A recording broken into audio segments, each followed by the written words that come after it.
आज हम लोग देखेंगे आर्टिकल 5 ऑफ इंडियन कॉन्स्टिट्यूशन के बारे में।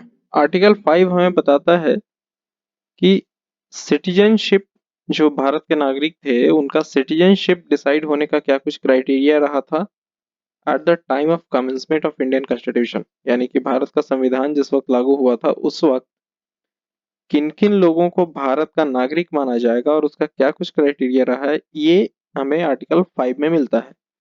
अगर बुक आपके पास होगा तो आप देख पा रहे होंगे, इसमें सबसे पहला लाइन जो लिखा है, at the commencement of this constitution every person who has his domicile in the territory of India. यहाँ पे दो वर्ड है, एक डोमिसाइल है और एक टेरिटरी ऑफ इंडिया है।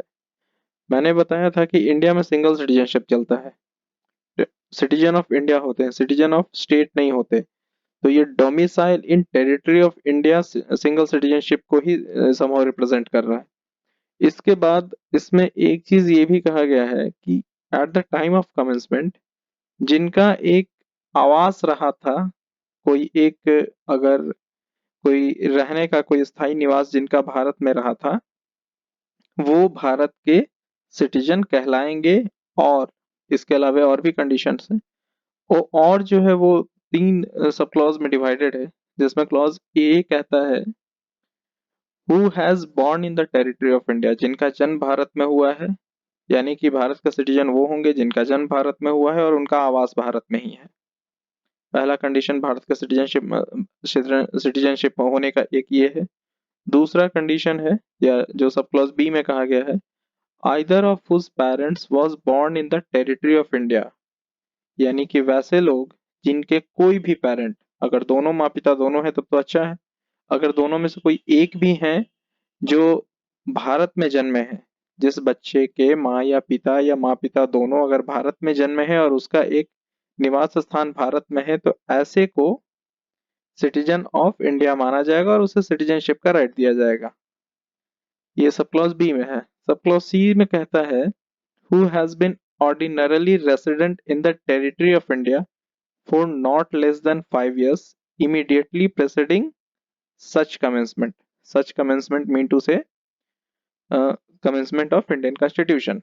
इसमें यह कहता है कि वैसे इंसान जो कम से कम 5 वर्षों तक आम तौर पर भारत में निवास किए हों, भारत के संविधान के कमेंसमेंट से पहले, और उनका एक निवास स्थान भी भारत में हो, ये दो कंडीशन जो फुलफिल करते हैं वो भी भारत के सिटीजन माने जाएंगे।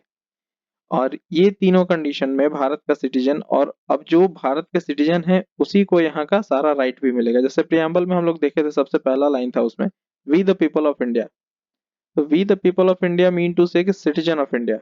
अब सिटीजन ऑफ इंडिया कैसे डिसाइड होगा वो हमें, उसके लिए हमें आर्टिकल 5 देखना पड़ेगा। आर्टिकल 5 हमें यही तीन कंडीशन बताता है, जिसमें एक जो मस्ट कंडीशन ये है कि डोमिसाइल होना चाहिए टेरिटरी ऑफ इंडिया के अंदर, उसका कोई आवास स्थान होना चाहिए टेरिटरी ऑफ इंडिया के अंदर, उसका जन्म भारत के अंदर होना चाहिए, उसके किसी भी एक पेरेंट या दोनों अगर जन्मे हो तो ज्यादा बेटर, वो इंडिया इंडिया में जन्मे होने चाहिए, और वो इंसान जो कम से कम 5 वर्षों के लिए भारत में रहा हो भारत के संविधान के कमेंसमेंट से पहले, ऐसे लोग भी भारत के सिटीजनशिप जरूर तौर पे माने जाएंगे। सबसे लास्ट वर्ड अगर कॉन्स्टिट्यूशन का हम पढ़े, सबसे लास्ट लाइन उसमें लिखा है shall be a citizen of India. Shall be a citizen of India mean to say कि जो ये तीन कंडीशन वो, और एक वो जिनका आवास स्थान है भारत के टेरिटरी के अंदर, ये चार कंडीशन जो फुलफिल करते हैं वो जरूर तौर पे भारत के सिटीजन माने जाएंगे। आर्टिकल 5 हमारा सिर्फ इतना ही कहता है।